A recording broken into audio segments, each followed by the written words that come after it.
The music is loud, jokes are flying, and still you feel it first. A ripple beneath the room like pressure before a storm. Your chest tightens though no one has said a hard thing. Someone's smile is brittle, their eyes keep scanning the door, as if a verdict might walk in. Your pulse lifts to match a rhythm that isn't yours. You angle toward the person whose laugh rings an octave higher than truth. You haven't been asked to help, yet your body is already listening, translating. Micro flinches into meaning. In crowded rooms you sense weather before clouds. You know the moment you become a barometer for everyone but yourself. You feel what others hide before they know they're hiding it. This isn't softness, it's precision. The aura around true empaths isn't a perfume of niceness. It's a field tuned to micro signals and backed by moral courage. You don't just notice pain, you decide how to meet it. Strangers tell you secrets. You leave gatherings tired, not because you're weak, but because your instrument is high. Fidelity and always on. Kindness is part of it. Accuracy and bravery complete it. Here's the thesis we'll stand on. Real empathy is not boundaryless absorption. It is conscious resonance with choice. You can feel someone without becoming them, read the room without writing yourself out of it. The difference is subtle and life-changing, receivership with agency. When empathy loses its edges, it stops being a gift and starts being a leak. With edges, it turns into guidance, information in, discernment on, generosity that doesn't mortgage tomorrow. Carl Jung's hidden truth stabilizes this gift.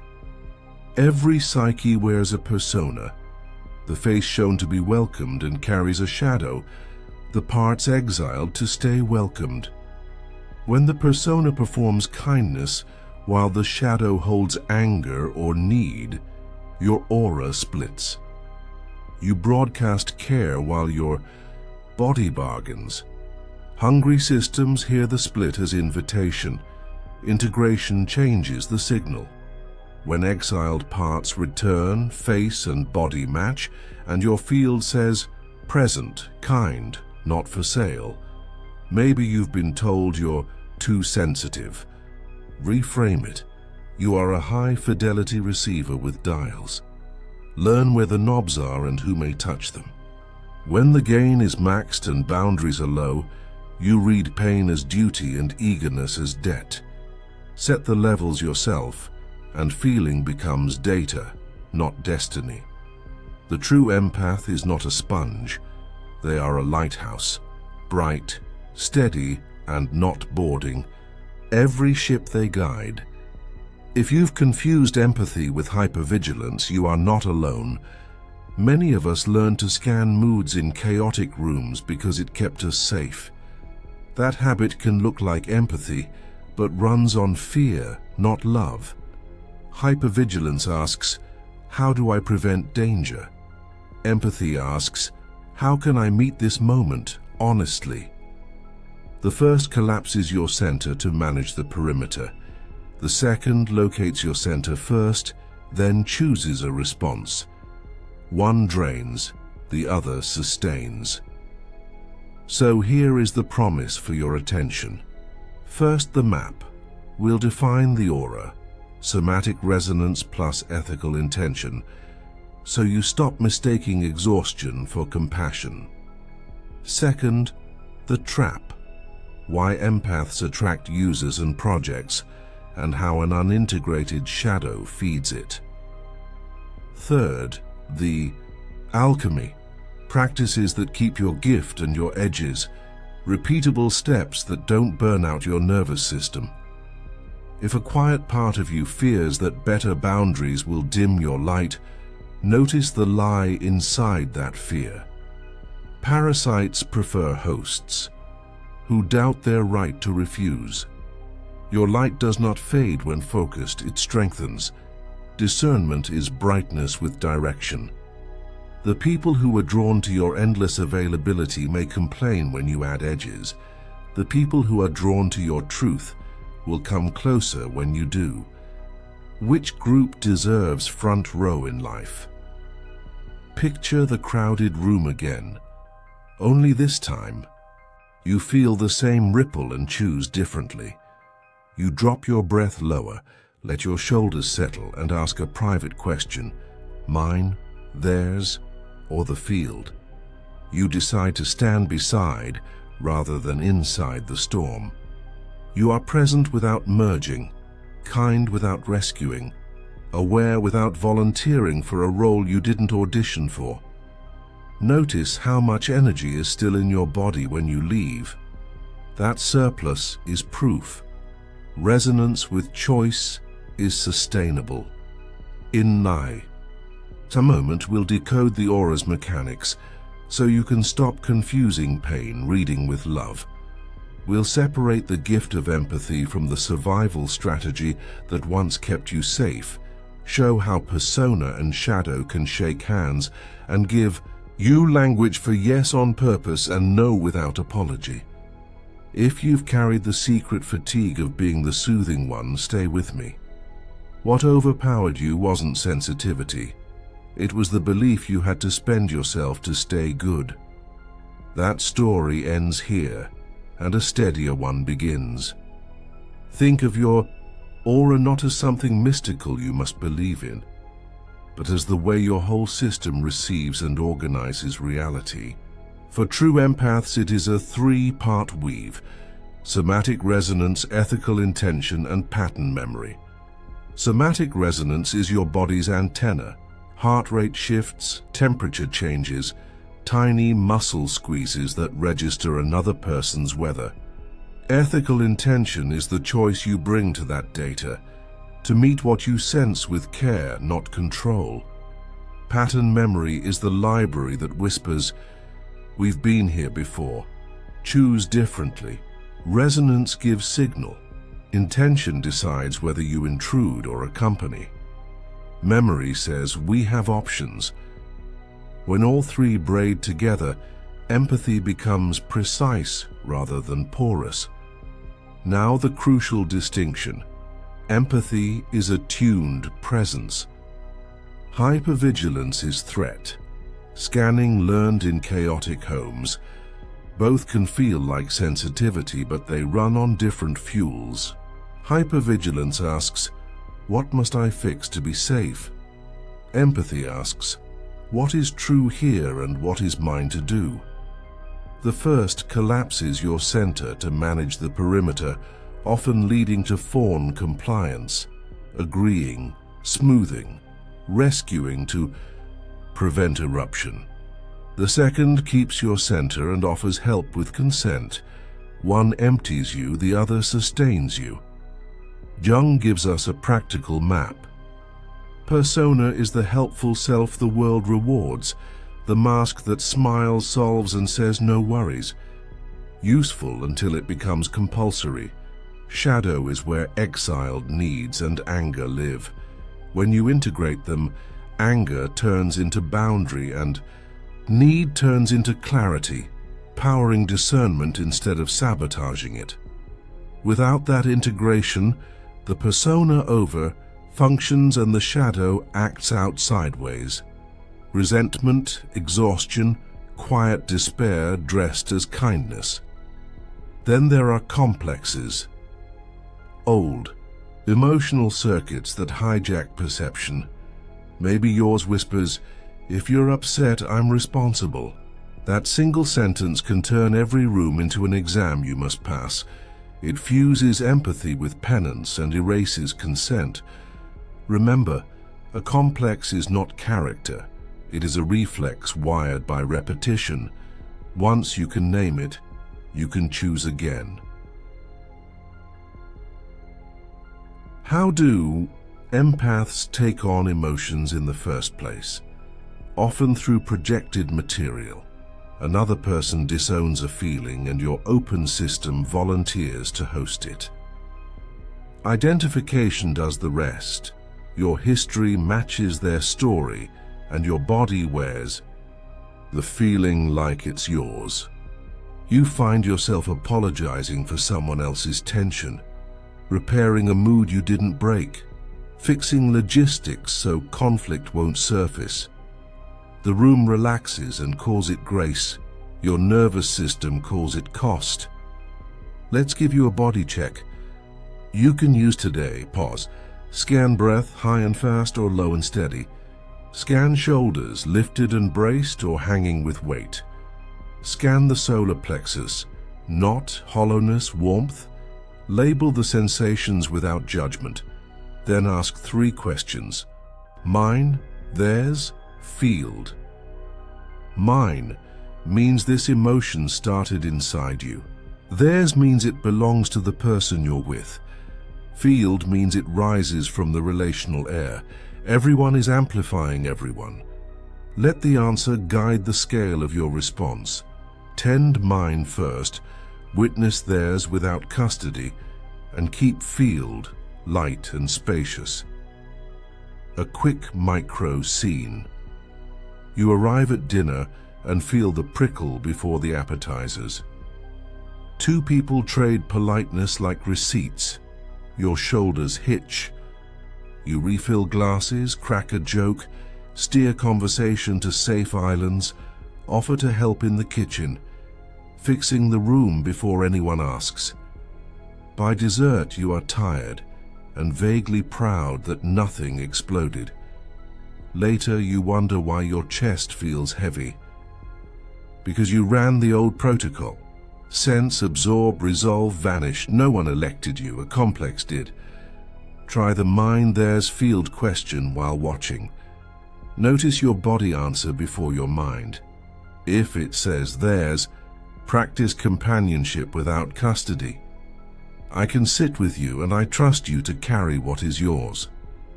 If it says field, lower your volume, widen your view, and let silence do some work. If it says mine, tend it first. Self-abandonment never makes you more loving, only more depleted. Here's the working definition we'll use from now on. Empathy equals felt data plus consent plus boundary. Felt data honors the exquisite antenna you were born with. Consent honors the dignity of the other person and the dignity of your limits.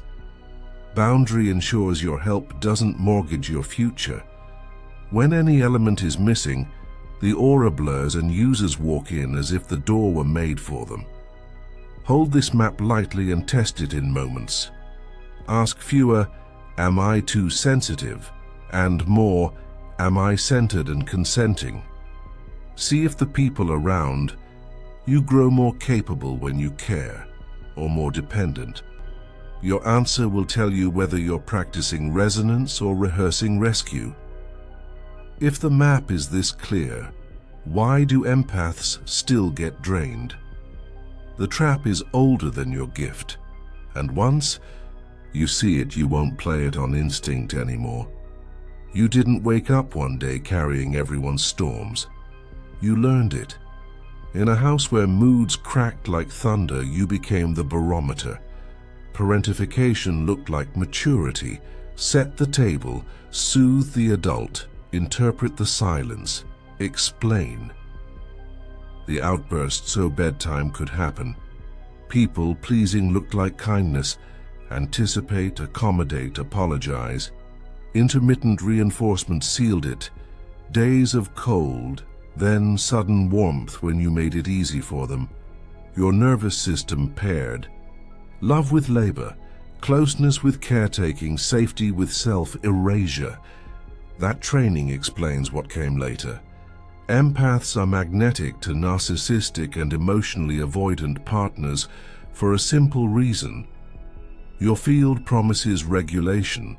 Their system hunts supply. They experience you as a warm, self-replenishing battery. You experience them as a puzzle you can finally solve. You bring attunement, they bring intensity. At first it feels like belonging. In truth, you're being recruited as infrastructure. Notice how the persona over functions here. The helpful mask takes the wheel, competent, soothing, ever available. Meanwhile, the shadow, rage, limits, needs, gets banished to the basement. Nice replaces true. You become impressive instead of honest. You host their feelings and outsource your own. Because the childhood script tied safety to service, the imbalance feels not only familiar but moral. You call it love. Your body calls it debt. Here are the classic traps, and you may know them in your bones. The love bomb to caretaking spiral. They flood you with attention, declarations, future promises, the sentence, "No one has ever understood me like you." And your system lights up. Finally, a home for what you offer. The flood recedes. You start earning the memory of the high by managing their lows. Date nights turn into therapy hours. Your calendar becomes their weather report. Then gaslighting arrives, the kind that weaponizes your doubt. You name a hurt. They name you sensitive. You recall a promise, they recall a joke. They insist your intuition is mistrust, your request is control, your boundary is cruelty. You begin second, guessing what your stomach knows. Each concession buys 30 minutes of calm. Each apology mortgages another slice of self, respect. The compliments are the cage. "You're the only one who gets me" becomes leverage. If you are special, you must keep paying the bill. Another velvet bar, "Only you understand me." Then it isolates you. Any fatigue you feel is framed as betrayal of your role. They act wounded that the healer needs rest. Your yes becomes proof of goodness. Your no becomes an indictment. Flattery matures into debt. The bill comes due in the currency of your sleep, your friendships, your creative work, your laugh. Underneath is grief that deserves daylight.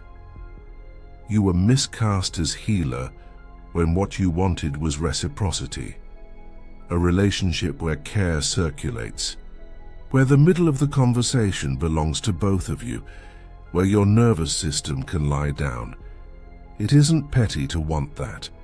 When you pretend you don't, the planet tilts. You spin harder to keep the room from noticing, and call it devotion. So, ask precise questions. When I care for this person, do they expand or contract? Does my presence help them build capacity, or do they become more dependent on me? When I set a limit, do they grow curious or punitive? After conflict, do we both repair, or do I carry the bridge on my back? Reciprocity shows up in patterns, not promises. If the pattern is you doing the emotional labor while they describe their potential, believe the pattern. Also ask, what happens to my anger here? Healthy anger is the shadow's way of saying, a line protects life. If your anger must be disguised as empathy to be allowed, you're in a system that mistakes depletion for love. What happens to my needs here? Needs are coordinates for care. If naming them creates a trial instead of a plan, you are not in partnership. You are in performance. You may protest, but they had a hard childhood and they may have. Compassion is not collusion. Their history explains, it does not entitle. Your tenderness is a gift to share, not a resource to strip mine.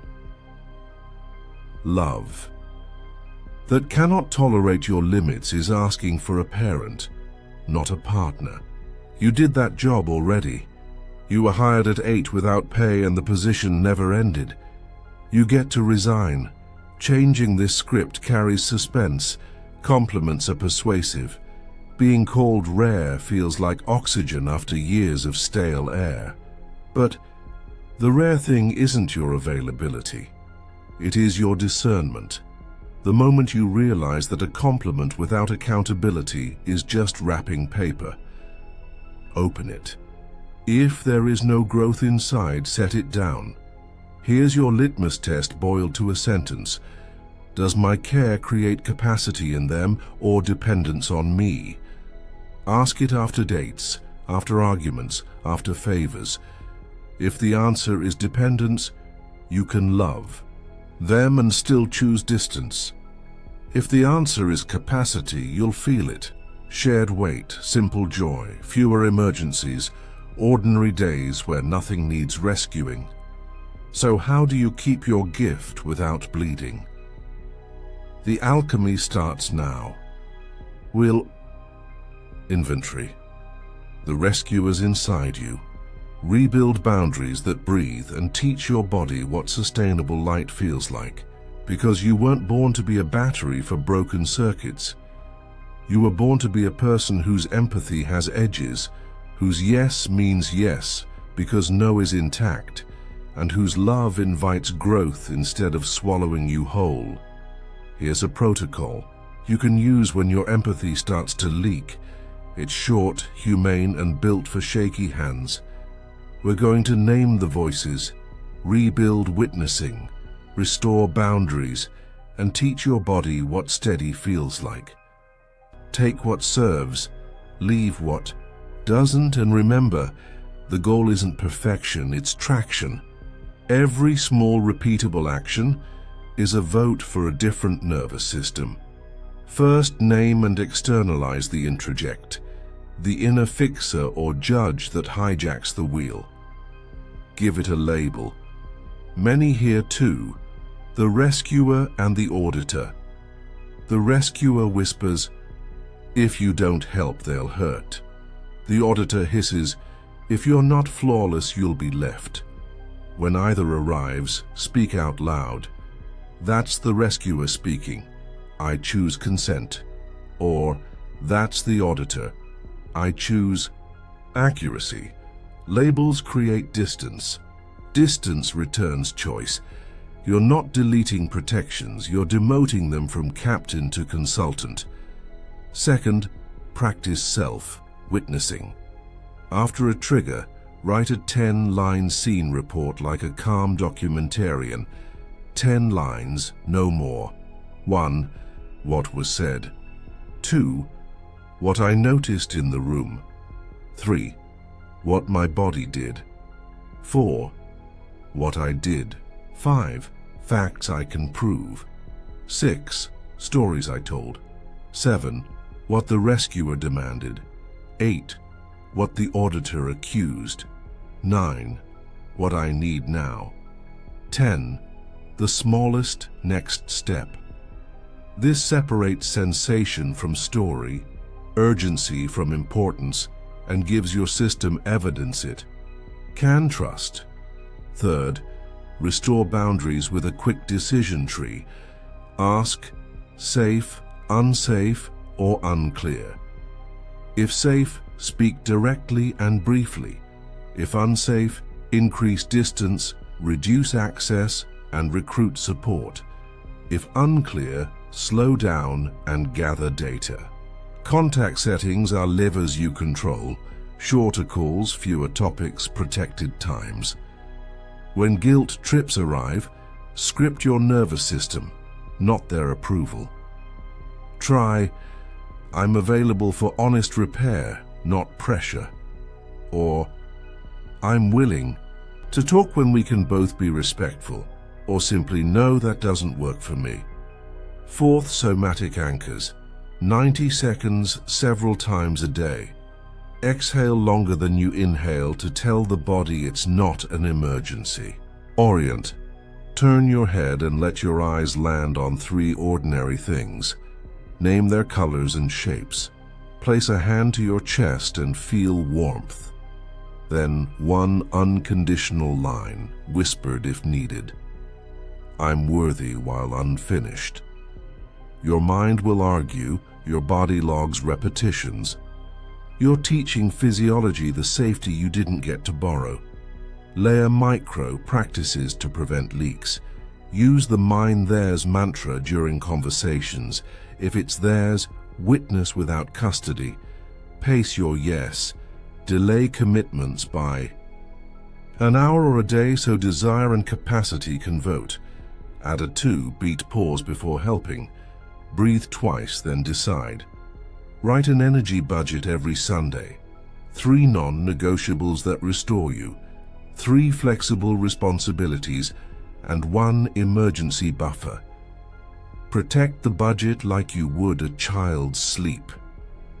Here's the leverage your future self uses. Missing this pause costs you hours later. 2 beats now prevent 5 hours of overfunctioning tonight. Imagine feedback landing without collapse because you checked mine theirs and used a boundary script.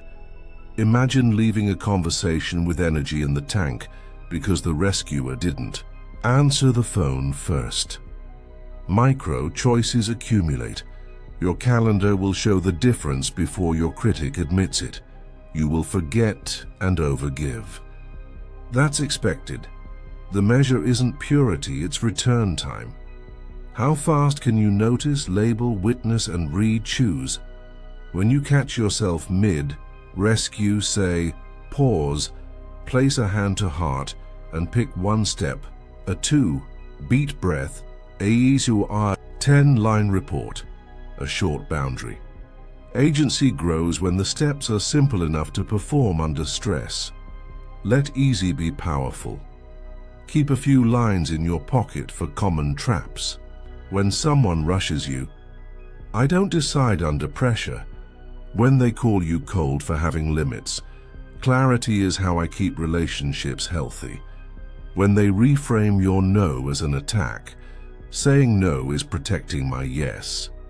If a call spirals, convert contact. I'll respond by message tomorrow. If a visit drains you, shorten the duration before the next invitation, rather than debating the last one. Notice what changes as these practices stack. You begin to feel sturdy in rooms that used to swallow you. Others adjust or drift. Both outcomes are information, not indictment. You still sense weather, but you don't become the storm. Empathy turns from compulsion into craft, from reflex into art. The gift remains, the bleeding stops, and your days develop a quiet middle.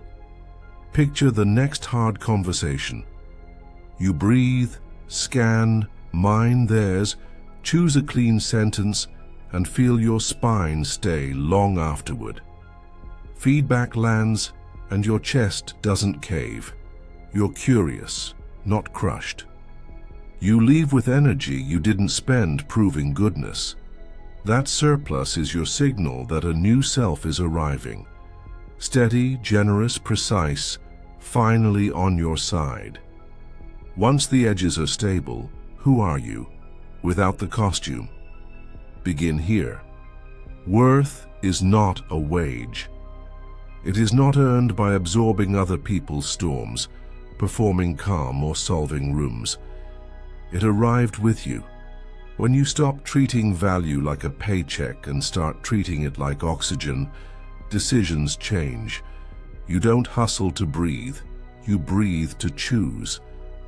This is the pivot from sensitive sponge to resonant adult. You still feel the weather, but you stand where your feet are. Identity stabilizes when it's built from values, not volatility. Name 3 commitments and let them govern your calendar.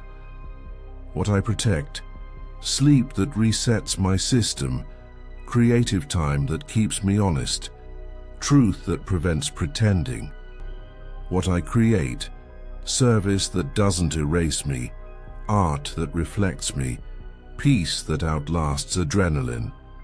What I refuse: performative, intimacy that calls access love, urgency games that treat panic like purpose, any dynamic that rents my empathy. For integration, take the individuation pathway. First, shadow dialogue. Sit with parts you exiled to stay welcomed. Let anger say what line was crossed and what it wants preserved. Let need speak in plain requests instead of coded hints. Write it down, then answer as the adult. I hear you. I will act. When shadow is heard, it becomes a compass rather than a saboteur, and discernment starts feeling like kindness to your future. Second, practice small daily acts of loyalty, until they become default. Slow your yes, so desire and capacity get to vote together. Offer clean no's. No, I can't this time. Replace apologies for existing with acknowledgements of limits. Honor morning quiet, project time, bedtime, the conversation you postpone until you can be respectful. A loyal routine is not rigidity. It is a habitat where your nervous system can finally rest. Third, choose relationships with no performance clauses. Seek people who prefer your congruence over your compliance, who don't need you to dim for them. Test this gently. Reveal a boundary and watch what happens. Curiosity is a green flag, punishment a red one. Let reciprocity be the rhythm. I carry me, you carry you, and we help each other by agreement, not debt. When love stops demanding your disguise, your presence deepens without effort. Picture the near future. You enter a familiar room, your chest stays open. Your voice fits in your body. You notice tension, then remember you're not the custodian of every feeling. You breathe, ask mine, theirs, field, and respond at the size of the truth. Feedback lands as information, not indictment. You leave with energy left because you didn't buy closeness with self-abandonment. Yes, visibility can shrink proximity. Not everyone will applaud the version of you that keeps the light and keeps the edges. That is not a failure, it is filtration. The friendships that remain feel breathable. The work you do feels aligned. The quiet isn't emptiness, it's room for what's real to grow. Liberation often looks like fewer chairs and fuller conversations. Your boundaries make tenderness safer, not smaller now. Mark the shift in language and let your body memorize it. Say it with me. I keep my empathy and my edges. Put it where you'll see it when the old reflex knocks. If you want witnesses, write the same line in the comments. I keep my empathy and my edges. This isn't branding, it's practice, identity spoken until it becomes posture. Close the loop. You will still read a room before most, but you won't abandon yourself to do it. You are a lighthouse, not a dock. Feel fully, choose cleanly, and let your presence teach the kind of love that doesn't require you to disappear.